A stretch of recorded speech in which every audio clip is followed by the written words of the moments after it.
without further ado, let's kind of get into it here. First, we're going to first talk about, I think, a really common question for a lot of average gym goers, clients that we have, and even when I was getting into the industry, is the idea behind, what is a compound exercise as opposed to an isolated exercise, and when should we use them? How often should we use them? Kind of what's the breakdown of compound versus isolation, or isolation versus compound that we should be doing?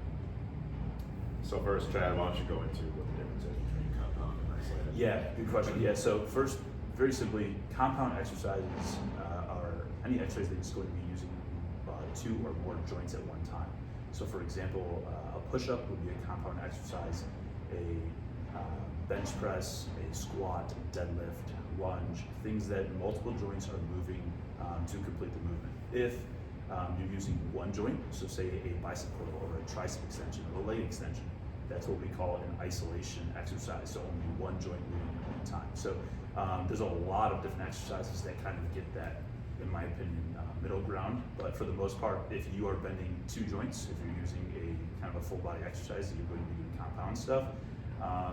And isolation is, you'll see more in everyday gyms. You'll see a lot of bodybuilders doing a lot of isolation exercises, but they're also doing compound stuff. So I guess that's the definition of the two, and let's move forward from there.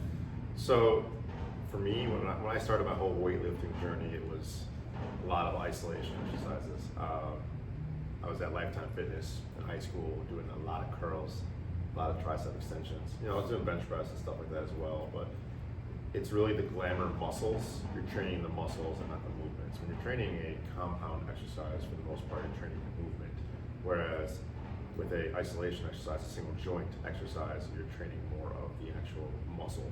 So if you talk to someone who's doing their regular bro split, they'll usually say, hey, I'm doing my back and buys, or I'm doing my chest and tries. So they might have their main compound movement followed by a lot of isolation. Whereas here in LIFT Chicago, and what we think to be a sound program, you're training the movement. Hey, we're training hinge patterning, we're training squat patterning, single leg patterning, horizontal push-pull, vertical push-pull. That's kind of the way we go about it. So I think that if we're talking compound versus isolation, or multi-joint versus single joint, compound is king. You get more work done, burning more calories, I'd argue as well. Right. You're getting more bang for your buck. Now, as Chad mentioned before, with a bodybuilder, if you have 2-3 hours to spend in the gym, you can't do compound exercises for 2-3 hours. Right. You're going to be burnt out. So if you're trying to get a effective workout for the time you have, work with compound, you're also going to increase your strength levels more than you would with isolation exercises. It's kind of one of those equations where you have, intensity on one side and you have volume on the other side. As volume goes up, your intensity has to go down. As intensity goes up, your volume has to go down. There's other extracurricular supplementation and steroids and stuff like that some of these bodybuilders are taking that allow them to do a little bit of both. But it's give and take. You increase your intensity by doing more compound exercises, you decrease your volume. You increase your volume by doing more isolated exercises, you decrease your intensity. Yeah, I think it's a lot of it's based on time, like you've already said, right? How long you're spending in the gym. Obviously, if you train here at LIFT, you're training for 30 or 45 minutes, right? So obviously, we're pretty big on the compound stuff. But and if you've trained with me, I'm huge on the compound exercises. I love movement, whether that's lunging or reverse lunging or anything like that. I think you get much more out of it. Generally, for me, even with my clients, I even finish with more of a squat, squat or curl to press rather than just a bicep curl, right? You're still getting more out of it. You're still getting that curl patterning in. But I do think there's a place for isolated exercises because I do them myself, right? So I do them myself. I'm not going to tell everybody else not to do them. But if you're a busy professional and you're only getting, 3 workouts in a week, I probably wouldn't go with the isolated stuff. Just like I tell most of my clients, hey, if you're only getting 3 workouts in a week, or right now, if you're at home, try to focus on the full body stuff, right? Instead of spending your time that you do have to actually get in the gym doing bicep curls or tricep extensions or something like that. Right, yeah. I always think about you guys could tell me what you think about this. I always think about the compound isolated as kind of a model of like a house, right? So I always think about, hey, within our fitness, I think we need compound exercises, and the compound exercises kind of lay as that foundation of the house, what you would lay first, right? Someone first coming into fitness is really going to benefit, and you're going to see a lot of results from those basic compound exercises. And I don't really think you can go very far without those basic foundation of compound exercises. Full muscle development. I think if you're just doing isolated stuff, it's going to hurt you later on. And I like to think of those isolated exercises as we build that house. We can add decorations. We can play with different things. It's another feature that we can add to the house. But if your foundation has cracks in it, there's not much isolation that's going to help further down the road. If you look at these big bodybuilders and powerlifters, their compound lifts are strong as shit. Yeah. They're squatting they're squatting 2 times their body weight, 3 times their body weight. They're bench pressing over 400 pounds. Like, they're rock solid, and they stand up, take your shirt off, you look at them like, holy, like, you would swear they're a bodybuilder, but they're like more of a power lifter. So I think what I'm trying to get at is we need those compound exercises for overall health, but studies that I've read is that isolation, it stimulates and yields just as much muscle growth as like a group that would just do compound, right? But it goes back to what you guys are saying about the time. How much time do you have to be able to sit in the gym, do isolated versus compound? I've kind of got my dad. I got him into lifting, and when he first started lifting, he didn't have a lot of time to do anything, so he was straight up doing compound exercises. And what he realized was that he was able to get a lot of work in a short amount of time. And I think that's something that we do really well here at LIFT, limiting the amount of isolation that people do. And I just think it's beneficial moving forward for someone to really learn the compound exercises, to do them right, to really master the isolation stuff. If that makes sense. I think that it definitely makes sense, as well as building a strong house and then adding stuff later. If you're sitting here pounding away a bunch of single joint exercises, you're going to be putting a lot of pressure and friction into these joints.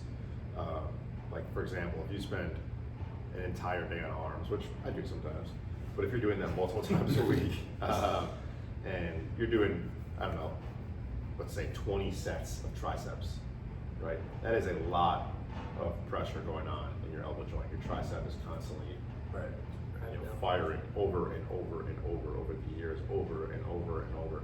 You're gonna have some elbow pain after a while. Yeah. Same with biceps, bicep tendonitis.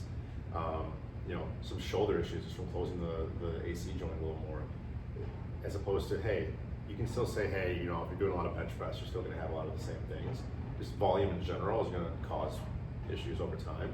But I would say if you are doing more compound exercises because you're working more muscles than just a specific one you're trying to target with an isolation exercise, you have less of a chance of overcompensating with one muscle versus the other and leading to damage. Yeah, so let's stay on this compound versus isolated, but let's go into like the ratio.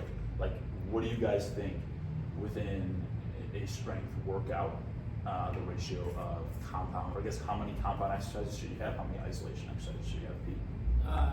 Well, I think that's a loaded question. I think it comes down to, we've already talked about time, but I think the bigger one is going to be frequency. How many days are you lifting, right? So we have clients that come in to lift twice a week. If my twice a week clients are really doing zero isolation exercises, Sure. just because we're lifting for an hour a week, right? 1 hour, really think about it, right? So it's like, but on top of that, we also have other clients coming 4 times a week with Right. upper lower splits. They're doing isolated exercises. But Right. those 4 times a week people, I would probably say generally 2 of the workouts of the 4 are probably 30% isolated exercises. Okay. Where the other 2 workouts are probably 100% compound, Right. and we're getting that movement in. So overall, probably anywhere from like 15 to 20% isolation throughout your whole week In work total, capacity. yeah, I would probably say something. Right, and I would agree with you. I think the way that I've always structured my workouts is I'm starting out probably with 85% straight up compound work in supersets, and then I'm kind of tailing off and doing a little bit of isolation at the end. But for the most part, I do a lot of upper lower splits, and I know Josh kind of touched on it in terms of doing a lot of compound exercises over a long period of time. You get 40, 45 minutes into a compound workout, and you're like, I can't do any isolation, let alone trying to get to it. So I agree with you. I think the 15 to 20%, I think it's just about right. I also encourage, and I don't know if you guys do this, I also encourage some of my clients to take on that isolation work as their off day, like with their cardio and conditioning. It's a little bit extra volume, but it saves us time from doing a very simple exercise. So for beginners out there, I think isolation work is great because it's super simple to understand and complete on your own. Granted, we could get into there's details, people sweeping curls, that kind of shit, but for the most part, people have done a lot of isolation work before, and that's a good way for me to be like, hey, when you go home tomorrow, I want you to do 3 sets of 15 skull crushers, bicep curls, or some side raise stuff, so that we don't have to concentrate on it in here, right? Have you guys had experience with that? So I don't even really think about very often unless it's a guy who really wants to work on some of those glad muscles, or someone who is coming in 4 or 5 times a week. It's I have nothing else to do with them. I've never actually thought about percentage, and as I'm hearing you guys talk, I don't even know if I can give you an answer on that. I know that for myself, I might throw in some isolation stuff as a break from some of the compound stuff. Okay. Hey, I just finished up a leg press with someone where I was at a squat and this person's fried. How am I going to get them to do some work? I might take them to do some tricep extension really quick, or here's some TRX curls, or quick set of manual bicep curls. Something just in between that I can get them to work, but their oxidative system is able to recover while they're doing some other work, right? Because on top of, I don't know if we've mentioned this yet, I don't think we have, compound versus isolation, it's not as big of a stressor on your body to do a isolation exercise versus a compound exercise. Yeah. So you can kind of recover with some of these isolation exercises. So someone I'm just in my head, Frank, that I train, I work him pretty hard, right? I'll throw him maybe even a sled and I'll finish him off with some tricep extension, just so I get him some sort of isolation work in the last couple minutes of exercise. Even throw in something stupid like a triple drop set, just to be okay, get him really getting that burn going, right? So as far as percentage of the workouts, I would say actually planned, I don't really have it, but maybe 10% to 15%. Yeah. I would say maybe. I think we all kind of know that's the wheelhouse for it. Let's get into question number 2 that we get a lot. How often should we train? I know Pete touched on this a little bit with frequency, but guys, for maximal results for someone that's your average Joe, they want to lift maybe 3-4 times a week, what would you suggest to them? How many times a week should they be lifting, doing cardio, or just resting? Again, loaded question here. What's the minimal? If you want to actually drive results, what is the minimal that someone needs to be doing, either full body strength or separated upper lower? At least twice a week.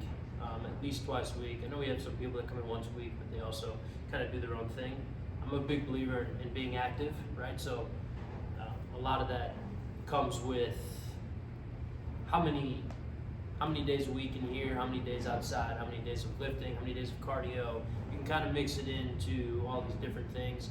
I would say the minimum we're probably looking at twice a week, and optimal for my people is probably going to be 4 to 5 times a week, right? And I know that seems like a lot, but at 4 times a week, we can really break it down to exactly how I like to build my workouts, where we're going to see the best results. Yeah, and touch a little bit on why frequency is better than, why is 4 30-minute workouts a week better than 1 2-hour workout a week? Work capacity.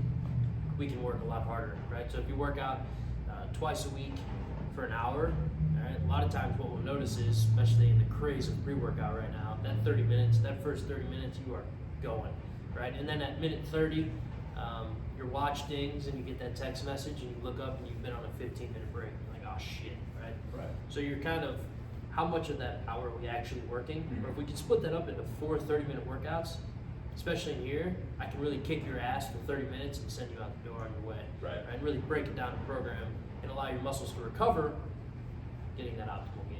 Yeah, and a lot of the stuff that, lot of stuff that I read, I guess beyond my previous belief, a lot of the newer studies coming out are showing that even hitting a muscle group one time a week has still been showing hypertrophy results. But That given depends that, on that intensity though. yeah, it also depends on the intensity of what you're hitting it.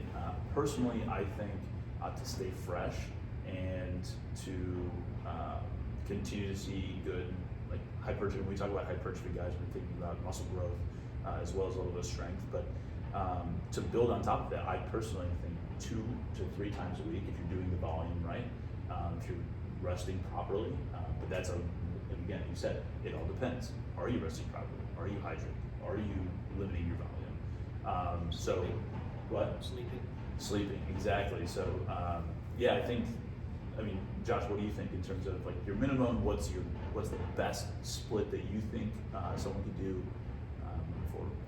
So if you've listened to this podcast, previous episodes, and in general know anything about me, and a lot of these guys too, I've been under a bunch of different systems, right?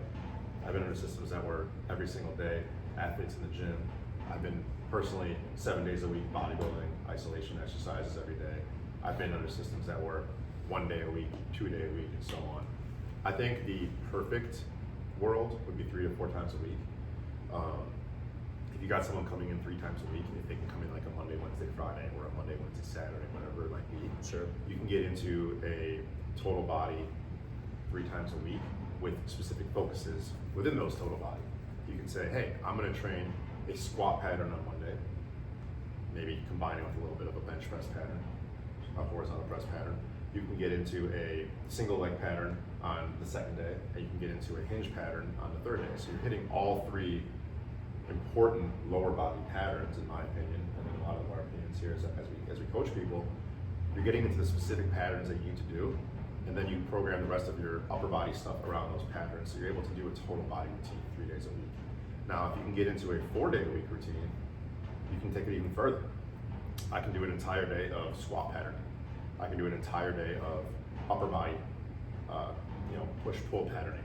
I can do an entire day of lower body single leg patterning with some more upper body push-pull patterning, right? You can get more specific with it, you can get more work in, you will achieve better results. Mm-hmm. There's a fine line between how many days a week should I be going and how many days a week should I be resting, and it's individual for everybody across the board, right? So, hey, if you can train 5 days a week and get enough nutrition in that actually helps your body recover and you can still sleep enough, go for it. The chances that we can all do that, very slim. Right. A lot of us are overworked, under-rested, and our bodies aren't responding well to this thing. So overtraining is definitely something that's real. If you may find that you're working 5-6 days a week in the gym and you're not really seeing results, take a look at what your habits are outside of it. Yeah. Right? Are you sleeping enough? No. Try sleeping more. You might see your results skyrocket. For sure. Are you always sore? Yeah. Are you finding that you're getting weaker maybe on some things? Right. Your body needs a rest. You need to listen to your own body. Yeah. So as far as what I think a perfect split for a clientele would be 3-4 days a week. Myself, because I'm in here on my own and I can do whatever I want to do, I work out 5 days a week, but I'm able to split things up a little bit differently. Yeah, for sure. All right, let's move on to question number 3. And this is, there's a decent amount of concrete research on this. There's also a little bit of a discussion. Rest between sets. How much rest should I be taking between sets? I'll kind of start this. I personally think it depends. First, it depends on your goals. If you're looking for maximal strength, obviously we need to let those muscles recover. We need to let the ATP and creatine phosphate kind of recover as well. And so what that is for people who are listening in, that's very simply the muscle energy, readily available muscle energy. If that depletes, then we kind of get that muscle fatigue and burn out a little quicker. So with strength training, we need to, I personally think, like I've done a minute and a half, I've done 2 minutes, I've done 5 minutes. Is there research for 4 minutes? I believe it's for like So the actual maximum The research strength. that a lot of people say is 3 to 5 minutes. Yeah. And that's for maximal strength. So things like, powerlifting 1 rep. Powerlifting 1 rep, 3 reps, 5 reps. I think right about 6 reps that's more considered hypertrophy training. because you're kind of working more like the oxidative system. And, At the collegiate level, as an athlete, we usually don't go over 6. Yeah, I can't remember even when I was ever at Maryland, I was going over 6 much. I mean, it was like, if we did like assistance work, we were doing 10 Assistance work would always go 10 8 6s, yeah. Off season. So, I mean, if you're really interested in building as much strength as possible, I would look at the kind of 3 to 5 minute rest. But having said that, excuse me, you have to consider, you have to be okay with not sweating as much. You have to be okay with not breathing as hard. It's not going to be. It doesn't always have to be the hardest workout when you're building strength. There's a lot of patience that comes to building strength, and you have to be really okay with that programming. Have you guys experienced that before? Oh yeah. I think, especially with what we do, right? We kind of speed it up, and I know people watching this probably like, well, I don't wait 3 to 5 minutes at lift. We kind of work in that push-pull pattern, so we switch muscle groupings, which allows us to decrease that rest time, maximize the time that we're in here, and how long we're actually working. Right. So give a little example, like for like an upper body superset that you would take a client through. Like, what would it be? Just so we can get used to, like, I know what you're saying, but for them listening in, I want them to know, like, hey, we're going one workout, we're going one exercise, and then we're jumping muscle groups to another exercise. yeah, absolutely. So the true superset, contrary to belief, what actually is put out there by fitness professionals, and I'll put that in quotation marks there, is 2 different muscle groupings, right? A lot of times you get these workouts, especially over the last week, it's been driving me insane. I see these workouts on Instagram, it's like superset. No, that's a compound set, right? Or drop set or whatever. Right, so superset is 2 different muscle groupings. So for instance, a lot of times I'll go horizontal to horizontal, and I will go bench press to 3-way row, right? We'll do usually I kind of mix it up into a heavy bench press and more volume on the row, right? So we're going 6 reps on the bench press, 12 reps on the row. It allows us a little more time for that bench press as we're going heavy. Interesting. And a little more rest time, allow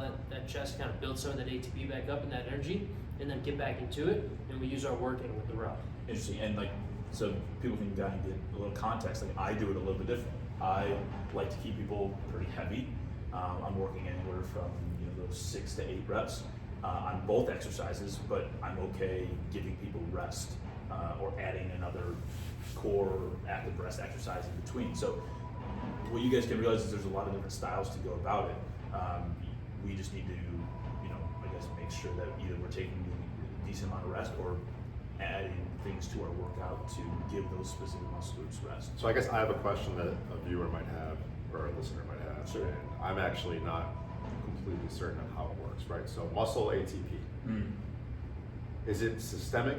Is it based on specific muscle groups? Is it based on the muscles giving the effort at that point in time? So here's my question, right? So when you're saying we need 3 to 5 minutes of rest in order to have maximal strength, okay? So hey, say I'm doing a bench press and I hit my first set of bench press. Time starts at 3 to 5 minutes, right? If I go hit the opposite, the antagonist muscle group, right? If I go hit my row, my horizontal pull, am I depleting overall systemic ATP that will then affect that push muscle? Or am I completely not even touching the ATP stores that my push muscle will need in 3 to 5 minutes? So if I complete my pull muscles, time goes off, and I get off my pull muscles, and I'm like, okay, it's been 4 minutes since I did my bench press. I should be good to go. Or is it complete stagnant rest? I'm not touching anything. I'm giving 4 full minutes for my body to recover. So I think it's a little bit of both. I was gonna say yes and no. Yeah. I think it's a little bit of both. That I think I think the full body has small phosphagen reserves, and they're going to take. I think studies that I've read, and what I'm reading right here, it's going to take about 3 minutes for those to completely recover. Right, take 15 seconds for them to deplete, 3 minutes for them to recover. I do think, just because based on my, it's a really good question, but based on my personal training, I have felt that I'm still decently fresh, and there's probably reserves of ATP, PC in the muscle. Do you not agree? Yeah, I mean, there's probably 3 parts to this question. The science behind agonist, antagonist training, which I can explain in a minute, which is the superset you were alluding to. right, which kind of debunks the process of losing that ATP. The second thing is that muscle ATP, how fast it restores relies on how well our body recovers. And you're starting to see all these different devices that tell you how to recover, right? And they're tracking your sleep and your eating. And that all plays a big part in how fast that ATP can move back into the muscle groupings. And then the third part I would say is, to answer the question directly, is yes and no, because even if you are thinking you're not using those chest muscles, right, you're doing a row, it's very, very, getting really nitpicky here, right? Your pectoral muscles attached to your arm, right? That's why bench press works for chest. Right. And by using that row, you are using your chest, right? There is a level, very small bit of the chest that's being used to actually do that row. Just like within bench press, you're using your lats a lot too. Exactly. So, but there is, At go least back, it should be. go back to the beginning, the agonist-antagonist pairing. There's research that shows that if you do the right pull to the right press, right, and work the very opposite sides of that muscle, you will come back stronger than when you left, even if that's your second set. So you can, anybody can go look those research articles up. If there's peer-reviewed ones out there, there's some good ones. And agonist-antagonist pairing, I actually did a study on it in college. It does work. And generally what we'll see is that if you can work the very muscles that we need to on the opposite end, you will come back and have a 1 to 2 rep increase in where you left. So there's kind of all different angles to that question there. So Yes, I think Josh, I think it was a really good question. It's definitely something I would like to look into more. But I do think that I would think we can cap off there's probably a little bit of both. yeah, It was also not to be confused with how tired you feel at the end of still completing another set, right? Right. That's completely irrelevant. It's not irrelevant, it still affects your performance on the next set. Your heart rate being up, you're being gassed out of breath. Mm-hmm. But I'm talking specifically about your body's actual potential to push through any sort of muscle fatigue. Systemic. Yeah. to kind of finish that question, I would just say for anybody out there, especially at these at-home workouts, supersets to increase what we can do during that workout, compound sets to finish. Right. Right. Burn them up. Yep, absolutely. All right, let's move on to question number 4. It's regarding soreness, and I think we kind of just alluded into this. It's perfect, good segue. But soreness, and should we always feel sore? Do we seek soreness? I think a lot of people in the industry seek soreness because we use this as kind of this tactical feeling that we accomplish some type of work. And so what actually goes on during soreness? What causes it? And then should we actually be looking for it? I'm not going to get into sliding filament theory and active myosin bridging and all that stuff that No, I please barely don't. remember. I barely remember from college, bioenergetics, biomechanics, all that stuff.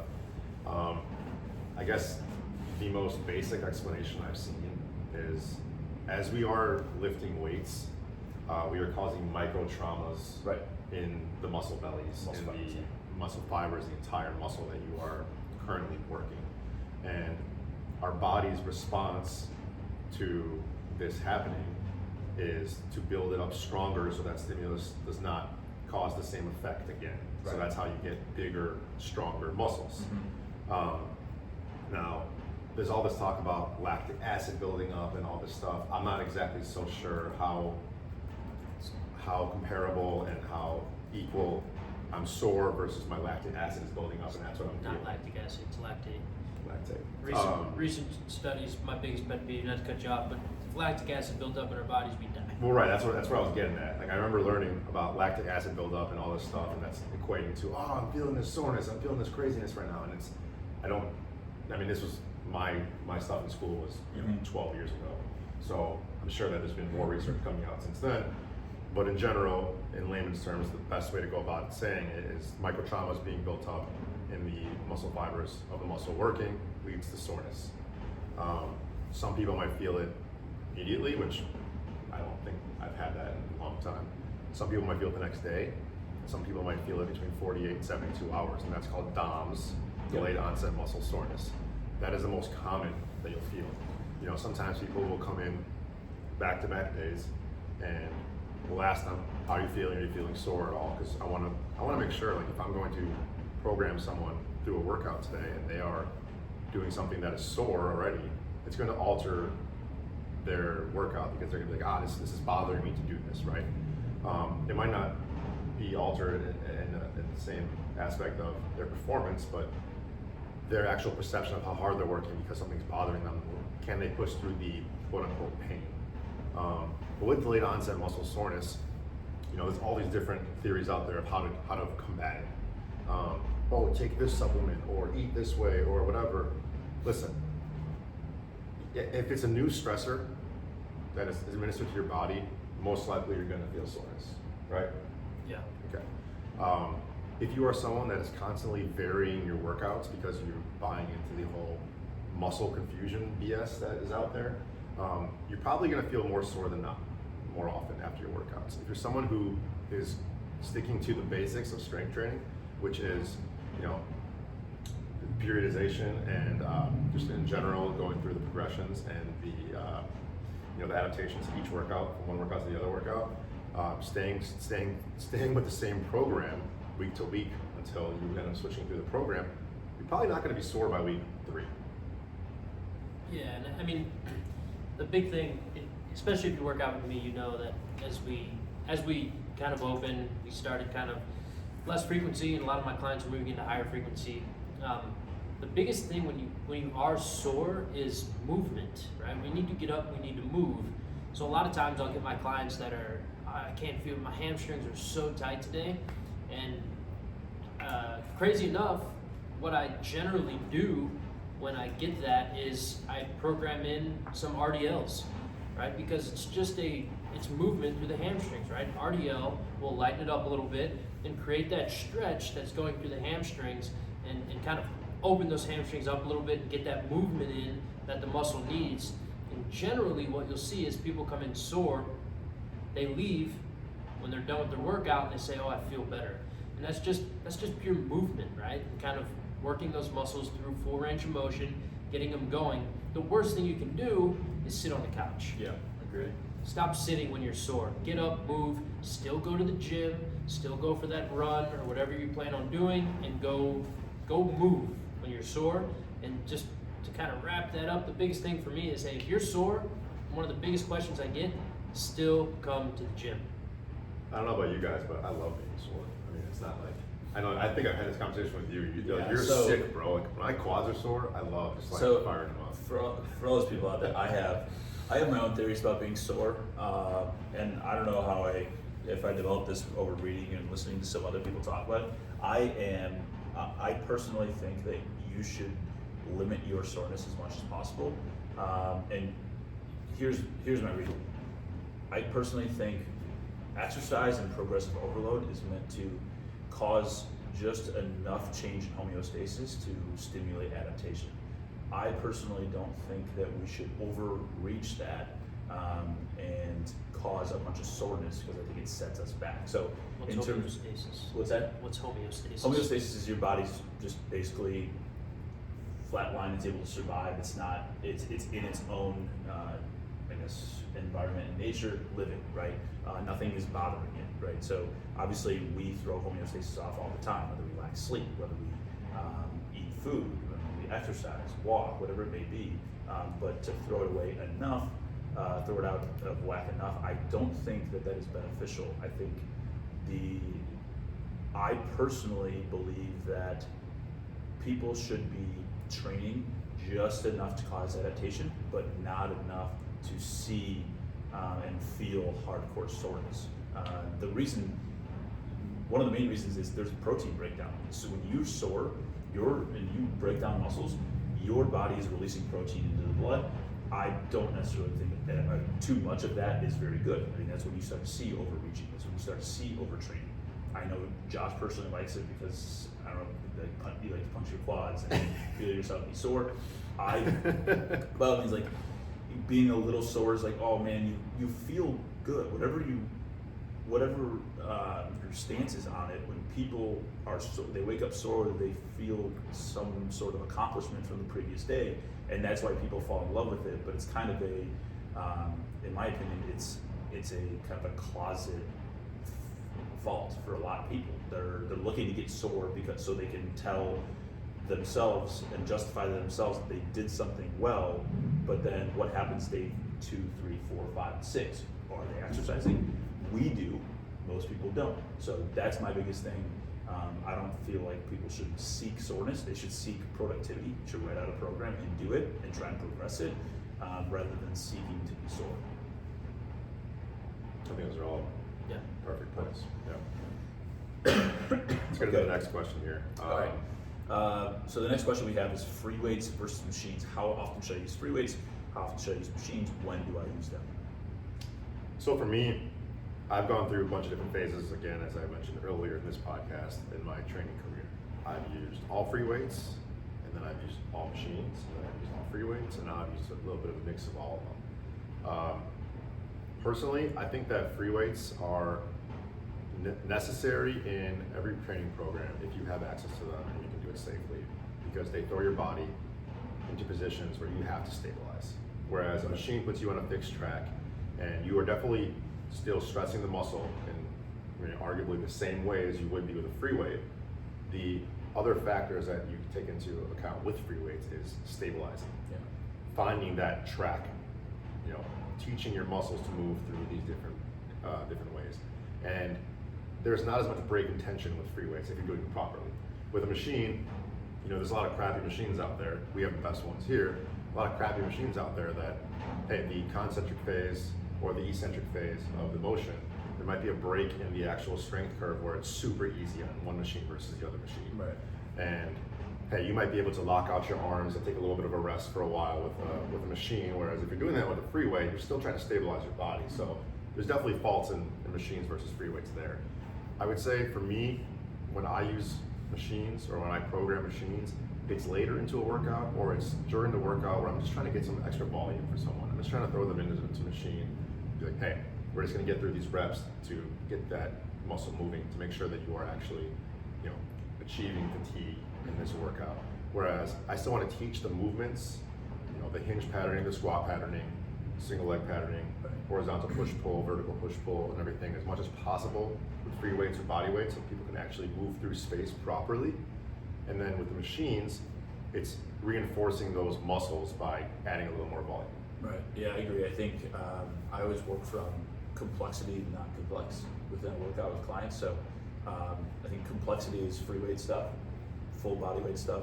Like I'm going to definitely do chin-ups before I throw someone down on a pull down. And I agree with you. I think the free weight stuff is obviously going to engage more synergistic muscles of the joint. We're going to stabilize a little bit more. We're going to have a little bit more, I think, proprioception to do as well. And that's really where I want to start. I really want to get people really good with free weight stuff before they can master machines. Now, there are certain situations with certain clients, we all know this, where they've never done anything in life, they're uncoordinated to even do any sort of dumbbell work and to build some solid strength to actually get their muscles firing and stick them in the machine because it's fixed. It's not the thing that we want to do most, but some days, when we have a half-hour workout and you're in for the first time, like sometimes machines are where we go. What do you think about that, Pete? Yeah, I always start with what are the three reasons we use machines in fitness? Ease of use, right? They're easy to use. You pull a pin out, put a pin in, right? If you're at Planet Fitness. The second reason is safety. If you've never lifted before, you're probably not going to go grab a barbell and squat. We've all seen that guy in the gym with the shaky knees and falls underneath the barbell with no weight on it. And the last one is efficiency, time, right? So they're a lot faster. You're in, out, you go, right? So those three things, they are good to use. And I think the biggest thing for me is that when we do get in machines, as we've seen here, most of our clients came from a full machine-based workout. It took a full year for people to start saying like, oh man, my core is really starting to feel strong. And when we use machines, we essentially take out our trunk. We take out our core, we take out our hips. So the biggest thing that I saw coming into lift through the door is no core, weak hips, weak glutes. Absolutely. Right? And No balance. to me, that is the biggest thing when we talk about the machine. So I definitely lean towards the free weights, as most of my clients know. A lot of the movement, I want you to be able to control your body when you leave the gym. Yeah. Right? Especially when we get into the older adult fitness category. Why do old people break their hips all the time? Because they trip and they can't catch themselves. So when they trip off the curb, I want them to be able to catch themselves, having the core strength to be able to do that. So I definitely lean towards free weights, but to get a good finisher in, machines are definitely Yeah, great. I think if all you have is machines, by all means, go right ahead and do so. If you're a But- beginner too, I mean, if you've never lifted a weight before, By by all yourself. means, go get a Planet Fitness membership Yeah. for $10 a month. If you don't have a trainer Right. as well as being a Hop on those beginner, machines, like yeah. you're safer in a machine. For sure. Unless you have body awareness that you can actually perform what you see properly, which is not likely. Unless you have someone standing over you, you can't really not use a machine. Using a machine is definitely, like Pete is saying, at Planet Fitness, you take through the movements that you do. Yeah. Yeah. All right, we got one last question here, and that is, what time of day should I be training? AM, PM, middle of the day? I know my stance on this, but I'll kind of let you guys, if you experience, whether it's more energy, more strength, whether it's in the morning or PM. Let's hear it. I think it's a mental thing with every individual. Sure. Personally, I absolutely hate working out at night. If it's 6 p.m., I feel gassed, and I've been on my feet all day. Right. I just want to go home, get on the couch, have a glass of whiskey, whatever that may be. I think there's more barriers for myself at night. It's very hard for me to work out at night. I will do it if I have to, but I think it's a lot harder to work out at night. So I think it's complete personal preference. Some people get up and work out here at 5 a.m. and I have other clients that are like, that shit is crazy. Absolutely not. Right. Right. So Building on what Pete said, I think it's a function of what you do for a living as well as what your day looks like. Right. Personally, for me, because we're on our feet all day starting at 5 a.m., pretty much going till noon, like I usually do lift right around lunchtime, and it's usually at a fasted state because I have not eaten, and I'm not going to then eat and then wait, and then, I'm already going into my night shift, right? So for me, as a function of what we do, I usually eat on a fasted state, and I usually train on a fasted state, and I'm doing it around lunchtime. Now, there's been times where I've gone home, grabbed lunch, come back a few hours later. Now we're talking about late afternoon where I'm lifting, and I'm like, hey, I feel a little different during this workout because I've had some food in me, and I've maybe gotten off my feet a little bit, and I've had some rest. I know when I was younger, I used to work out at night, after class. Yeah. I'd go to the gym, work out at night, and I felt great as well. I've had some clients that have come in who usually come in the morning, they come in at night, and I ask them, like, how do you feel? Oh, this is much better, or I'm really tired today because I had a long day at work. So it all boils down to, what's your day look like? Have you had some meals in you at 7 o'clock, or are you waiting now to eat after this workout at 7 p.m.? Are you super tired, you did not get any sleep last night, and you're in here at 5 a.m.? It varies day to day as well as for the individual. Greatly. Right. Yeah, I think, from my experience working with even with like online clients, they always ask me like, "Oh, what's better?" People hit me up on Instagram, being like, "I've read this study about having more energy or more strength in the morning versus the evening," and I think it all boils down to, Josh kind of touched on it, but what works for you? Like, you have to be honest, it's not going to matter all that much. At the end of the day, you got to strap up, you got to get in there, and you got to actually do the work.